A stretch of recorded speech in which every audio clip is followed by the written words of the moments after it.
মাগো আমাদের প্রত্যেককেই ভগবানের চরণে জানাতে হবে জয়াময় এই জগতে যতই আপন আপন করি না কেন কেউ তো আমার আপন নয়। যবে থেকে বুঝতে শিখেছি তবে থেকে জানি তুমি আমার মাতা, তুমি আমার পিতা, তুমি আমার বন্ধু, তুমি আমার সব। দয়া তুমি ছাড়া এই জগতে আমার আপন বলতে আর কেউ নেই। তাই তোমার চরণে নিবেদন জানাই, তোমার রাঙা রাতুল চরণে এই অধমকে একটু জায়গা করে দিও। তোমার কাছে আমার কিচ্ছু চাওয়ার নেই, শুধু একটু কৃপা রেখো। যদি তোমার কৃপা হয় এই অধমাকে একটু কৃপা করো। শেষের দিনে যেদিন এই দেহ থেকে প্রাণ পাখি যাবে, এই পাখিটা উড়ে গিয়ে যেন তোমার রাঙা রাতুল চরণে একটু জায়গা। আর দয়াময় শুধু এই জন্মে নয়, জন্মে জন্মে যেন তবু চরণের দাস হতে পারি।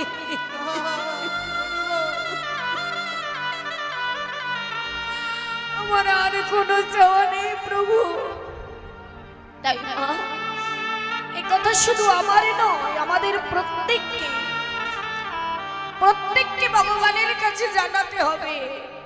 যে জগতে যাই করি না কেন, সংসার আদি যাই করি না কেন, সবই তুমি দিয়েছো, সবই করে যাই, কিন্তু আমার লক্ষ্যটা যেন স্থির থাকে তোমার রাঙা রাতুল চরণে। তাই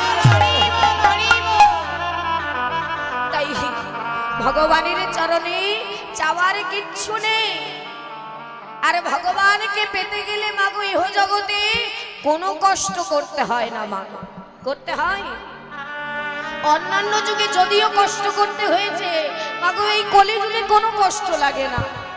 শুধু আমার গৌর হরি, তিনি বললেন হে জীব শুধু হরি নাম করো, আর হরি নামে বদন ভরে গাইবে। যে যেখানে থাকো, যেমন ভাবে থাকো, শুধু চাই আমার তোমাদের কাছে এক বিন্দু ভক্তি আর ভালোবাসা। আমি আর কিচ্ছু চাই না, শুধু চাই তোমাদের কাছে ভক্তি। তোমরা যদি একবার আমাকে ভক্তি করে একবারে ডাকার মতো ডাকতে পারো, আমি জনমে জনমে তোমাদের কাছে কে না হয়ে যাব। তাহলে ভগবানকে যদি আমরা মনে করি একটা ভালো মন্দির করে দিই, তাহলে মনে হয় তাকে পাওয়া যায়? কোনোদিন পাবো না। ভালো প্রসাদ, ভালো পোশাক, কোনো কিছুতে গোবিন্দ মিলবে না।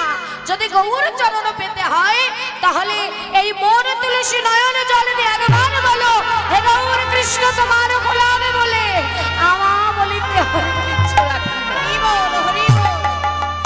আর কিচ্ছু নয়। বোঝা গেল? শুধু চাই ভক্তি ভালোবাসা, আর তার সঙ্গে যদি দিতে পারো এক বিন্দু নয়নের জল। ভক্তরাই তো জানে যে এই আসরে বসে দুঃখটা নয়ন বাড়ি গোবিন্দ চরণে দিতে তাতে কত সুখ, কত আনন্দ পাওয়া যায়। যে সুখ ইহ জগতে কোনো টাকা করে পয়সাতে মিলবে না, যে সুখ এখানে পাওয়া যায়।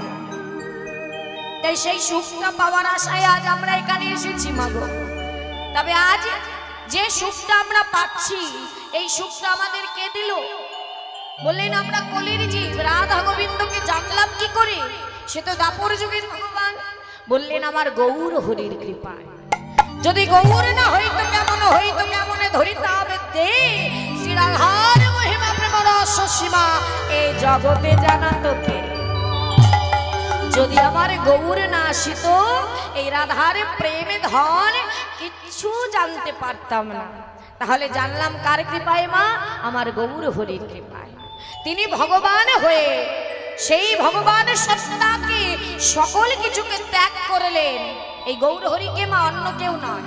শাস্ত্রে বললেন ব্রজে রাধা কৃষ্ণ একই আত্মা, দুই দেহ ধরি অনন্য বিলাস রস আস্বাদন করি, সেই দুই একের আমার শ্রী চৈতন্য গোসাই শ্রী রাধার ভাব আস্বাদিতে দোহে হলো এক কোঠায়। অর্থাৎ রাধা কৃষ্ণ দুটি দেহ এক হয়ে নদিয়া নবদ্বীপে গৌরাঙ্গ মহাপ্রভু। তাহলে তার মধ্যে ভাবও দুটি, একটা রাধারানীর ভাব আর একটা কৃষ্ণচন্দ্রের ভাব। তাহলে তিনি কৃপা করে আমাদের এই হরিনামের আসরটা দিয়েছে। আজ তিনি হরিনামের ডালি মাথায় করে এনেছেন বলে সকলের দ্বারে দ্বারে কাঙাল হয়ে ভগবান হয়ে নয়, গৌর হরি নিজে ভক্ত হয়েছে, খোল করতাল সঙ্গে নিয়েছে, মুখে হরি হরি বলেছে, সকলকে বলায়েছে, নিজেকে দিয়েছে, জগৎকে কাঁদিয়েছে। কারণ শাস্ত্রে বললেন আপনি আচরি ধর্ম জীবের শিখাই, আপনি না আচরিলে জীব শেখানো না যায়। আমি যদি নিজে আচরণ না করি তাহলে জগৎ শিক্ষা পাবে না। তাই নিজে কাঁদলেন ভগবান হয়ে ধুলাই গড়াগড়ি দিন।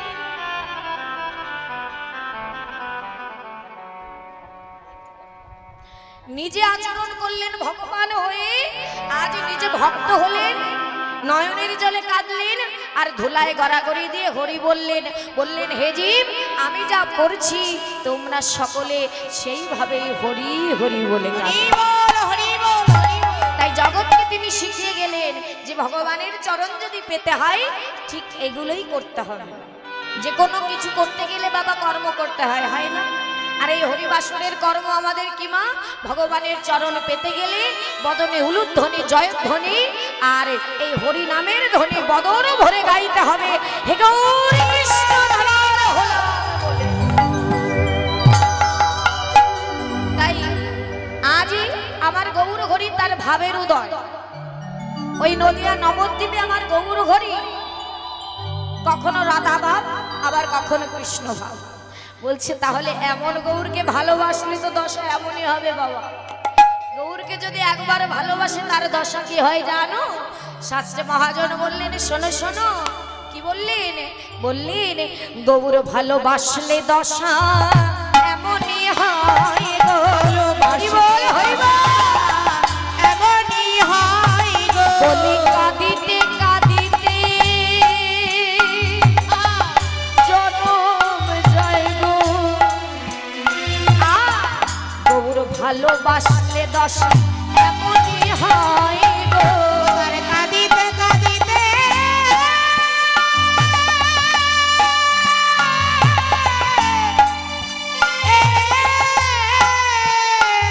ও তারি জনম যায় গো। গৌর ভালোবাসলে দশা এমনই হয় গো,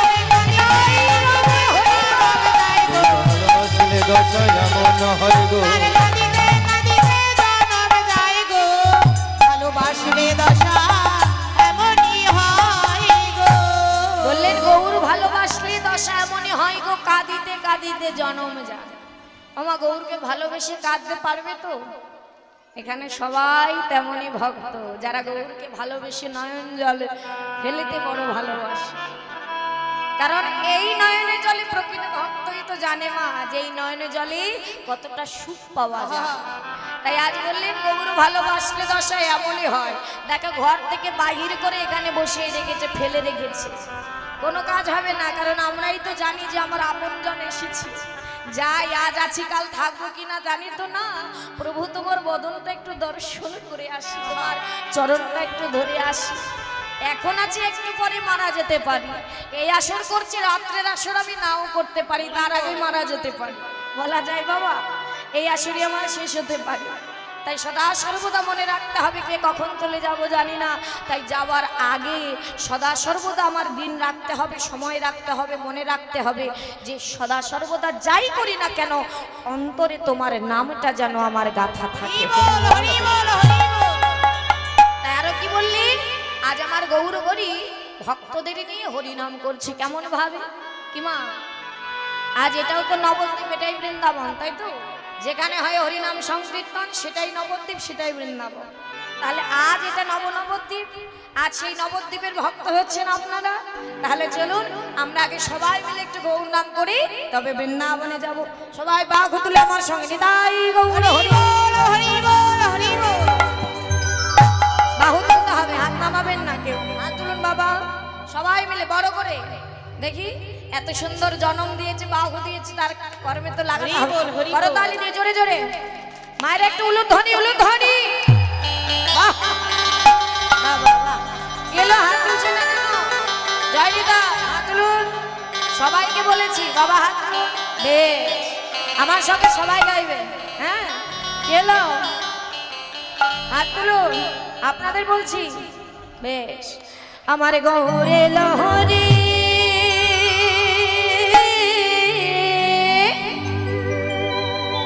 কি ওখানে ফাঁকি কেন আজ সোনার নদিয়া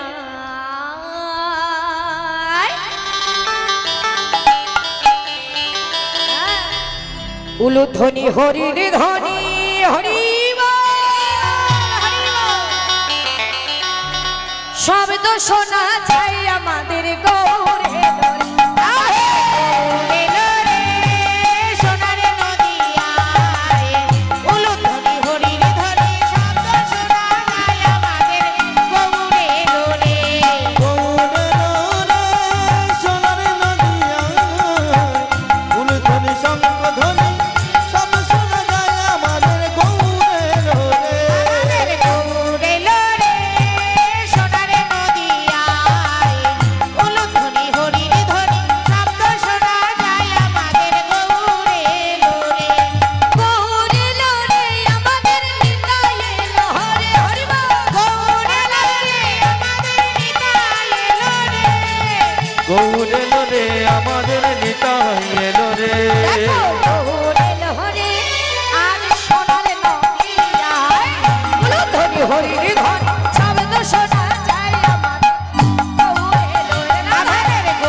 বন্যায় ভেসে যাচ্ছে শান্তিপুর নদিয়া নবদ্বীপ কোন বন্যায় মা আজ এখানেও ভাসছে কোন বন্যা বললেন দুটি বন্যা যেটা ভক্তের কাছে আছে একটা হচ্ছে ভক্তের নয়নের বন্যা আর একটি হলো ভক্তের বদনে হরি নামের বন্যা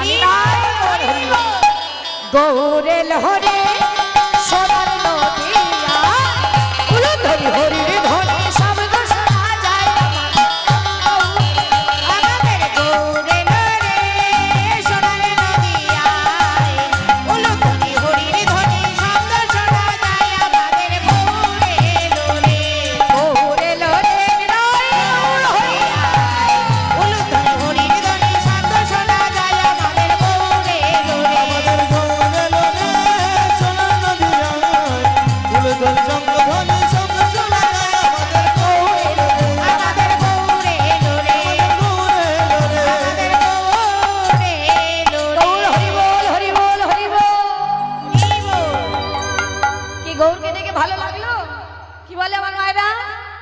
খুব ভালো সুন্দর তাহলে সেই গৌর হরি যখন এমন ভক্তদের নিয়ে হরিনাম করছে মা হঠাৎ করে তার ভাবের উদয় হয়েছে কারণ আমার গৌরের কোনো ভাবের অভাব নেই হঠাৎ তার ভাবের উদয় কোন ভাব বললেন তার মধ্যে রাধা গোবিন্দ দুজন আছে আজ তার ভাব হয়েছে রাধারানীর ভাব শ্রীমতী রাধারানীর ভাবের উদয় আজ আমার গৌর আর গৌর নেই তিনি রাধারানী হঠাৎ করে তার মনে পড়েছে সেই দাপর যুগের লীলা তার মনে পড়েছে সূর্য পূজার কথা এমন ভাবে তিনি লীলা প্রকাশ করেছে বলে আজ আমরা এই কলি যুগে বসে শুনতে পাচ্ছি হঠাৎ তার সূর্য পূজার কথা মনে পড়েছে হ্যাঁ তাই বলছে দেখো দেখো আজ আমার গৌরের রূপ দেখে মনে হচ্ছে যেন শ্রীমতী রাধারানী দাঁড়ায় আছে আজ গৌর নয় তাকে তাকে দর্শন করে মহাজন কি বললেন প্রীতি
রসবিলাসের পরিণতি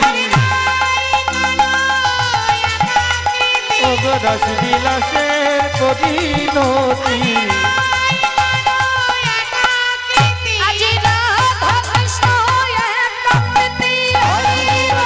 পরিণতি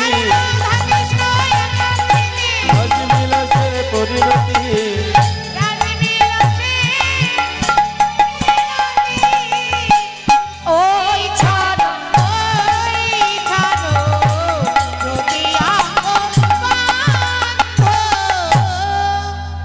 দেখো দেখো তোমরা প্রেমের মূরতি হয়েছে রায় কানু একাকৃতি সে যে রাসবিলাসীর পরিণতি। আজ আমার গৌরকে দেখে সকল ভক্তগণ তার মুখের দিকে তাকায় আছে। আর কি বলছে জানো? মুখের দিকে তাকিয়ে ভাবছে গৌরের আজ কোন ভাব। তিনি যদি কৃপা না করে মা, গৌরের ভাব কি আমরা বুঝতে পারবো? পারবো না, পারবো না। তাই কি বলছে জানো? মহাজন বলছে গৌরের ভাবটি কেমন? বললেন আজুকি নবদ্বীপ চন্দ্র, আজুকি নবদ্বীপ চন্দ্র, বলি কোন যে ভাবে উদয় হলো, আরে কোন যে ভাবে উদয় হলো, কোন যে ভাবে উদয় হলো, আমার ভাবে নিধি শ্রী গৌরাঙ্গে, বলি ভাব তো কিছু বোঝা যায় না, ভাব নিধি শ্রী গৌরাঙ্গে, ভাব তো কিছু বোঝা যায় না, ভাব নিধি গৌরাঙ্গে, ভাব তো কিছু বোঝা যায় না, ভাবের উদয় হলো, ভাব তো কিছু বোঝা যায় না, কোন ভাবের উদয় হলো, ভাবে উদয় হলো। আজ আমার গৌরের ভাব ভক্তরা বুঝতে পারছে না মা। আজ আমার গৌরী ওরে হঠাৎ করে কি বলছে জানো? বলছে হে ভক্তগণ, ভক্তদের বলছে হে সখীগণ, আজ আমার মনে বড় বাসনা হয়েছে, আজ আমি সূর্য পূজা দিতে যাব। আর যেই বলেছে মা, ভক্তরা সবাই তার দিকে তাকায় আছে যে প্রভু বলেটা কি, আজ নাকি তিনি যাবে সূর্য পূজা দিতে। হ্যাঁ, আর যেই বলেছে সূর্য পূজা দিতে যাব, অমনি কি করেছে মা, তার গলায় ছিল উত্তরীয়, সেটা দিয়ে তিনি মাথায় ঘোমটা দিয়েছে। গৌর হরি রাধারানী সেজেছে, মাথায় ঘোমটা দিয়ে। আর কি করেছে মা? মাথায় ঘোমটা দিয়েছে আর হাতে ফুলের ডালি নিয়েছে, পূজা করতে যাবে। হাতে ফুলের ডালির ভাব নিয়ে আজ পূজা করতে যাচ্ছে। হ্যাঁ, ঠিক কোন সময়? দুপুর বেলা। দুপুর বেলা কেমন ভাবে? মা যদি নহি পুন বসনে আবৃত তরে, মা যপুনহি দিন বসনে আবৃত তনু, মা যদি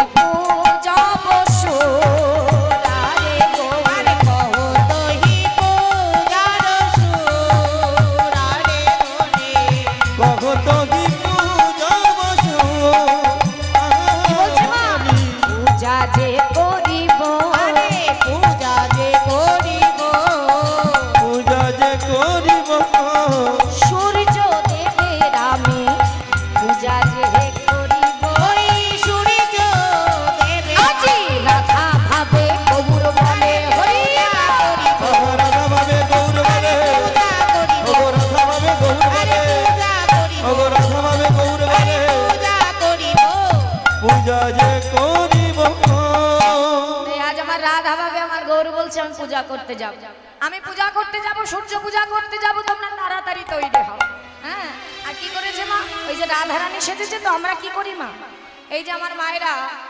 মায়েরা যে মাথায় ঘোমটা দেয় ধরো ঘরে যদি আমরা কর্ম করি হঠাৎ করে কেউ চলে আসে তখন আমরা কি করি মা তাড়াতাড়ি করে মাথায় ঘোমটা দিই কোন হাত দিয়ে দিই এই হাতে যদি কর্ম থাকে তাহলে তাই তো দক্ষিণ হস্তে আমরা ঘোমটাটা দিই কেন ঘোমটা দিই মা এই ঘোমটাটা কেন দিই বড়দের সম্মান জ্ঞাপন করার জন্য গুরুজনদের সম্মান জানানোর জন্য কারণ এই মাথাটা যদি খোলা থাকে তা কেমন দেখাবে গুরুজনের সামনে মাথা খোলা থাকলে উদ্ধত দেয় তাই না তাই আমার মায়েরা কি করে মাথায় ঘোমটা দিয়ে থাকে তাই আজ আমার গৌর হরি কিন্তু নিজেই করেছে আর জগৎকে শিক্ষা দিয়েছে যে নারী জাতি মাথায় ঘোমটা দেওয়া অবশ্যই প্রয়োজন তাই কি করেছে মাথায় ঘোমটা দিয়ে আজ কি করছে হ্যাঁ এক হাত দিয়ে ঘোমটা টেনেছে কোনা দিয়ে বাম হাত দিয়ে হ্যাঁ কেমন করে বললেন বাম ভুজহি বসনে মুখ ঝাপই আম ভুজই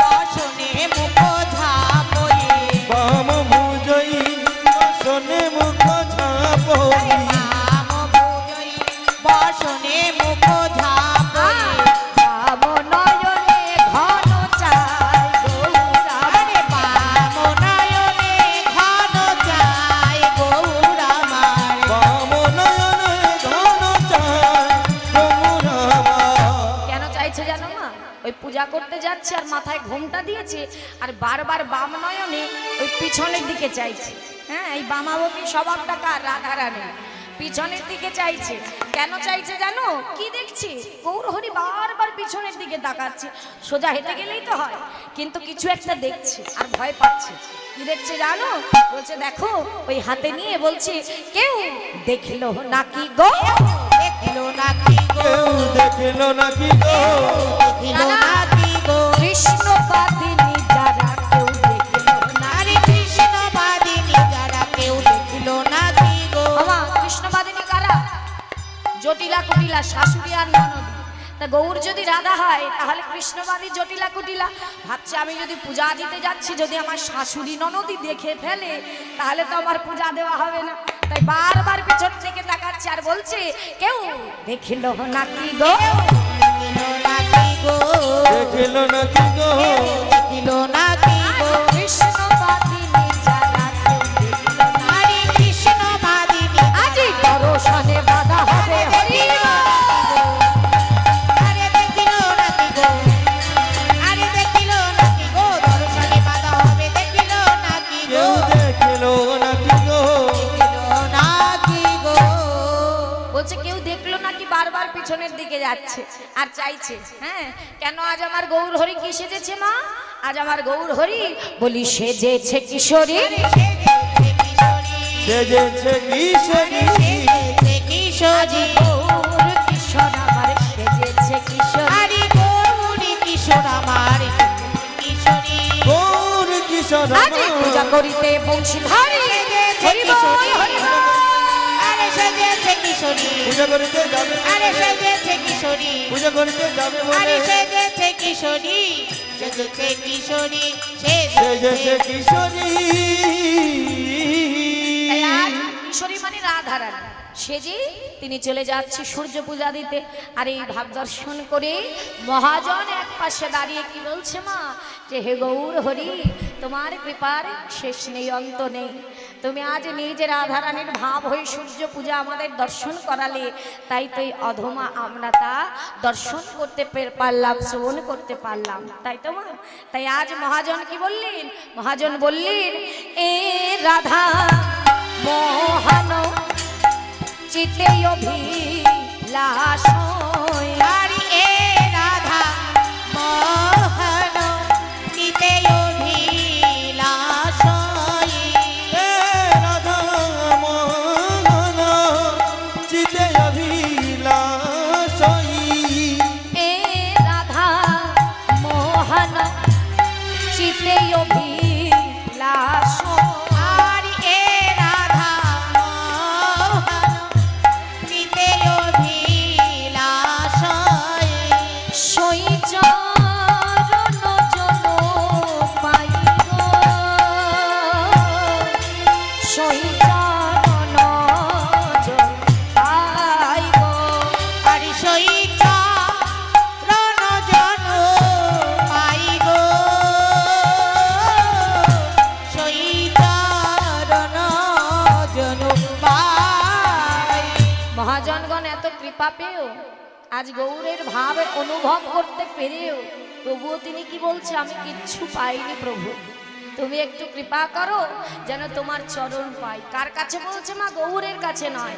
বললেন যেটা আমাদেরও বলতে হবে, বললেন আমায় কৃপা করো দয়াল নিতাই, আমার হরি বল, কৃপা হরি বল। করো দয়াল নিতাই, আমায় কৃপা করো দয়াল নিতাই, আমায় কৃপা করো দয়াল প্রভু নিতাই, তোমারই কৃপায় আমি গৌর যেন পাই, কৃপা করো দয়াল নিতাই। আমি তোমার কৃপা নিতাই গৌর, হরি বল, হরি বল। আই গৌর যেন পাই, তোমার চরণে নিবেদনে জানাই গৌর, হরি বল, হরি বল। তোমার কৃপায় গৌর জানাই, কৃপা করো দয়াল নিতাই, তোমার চরণ নিবেদন জানাই, কৃপা করো দয়াল নিতাই। তাই বললেন, হে করুণাময়ী কৃপাময়ী একবার কৃপা করো, হে কৃপা করো দয়াল নিতাই, তোমার কৃপায় যেন আমি গৌর পাই। হরি বল, তাই হরি বল। মহাজন বললেন, এ রাধা মোহন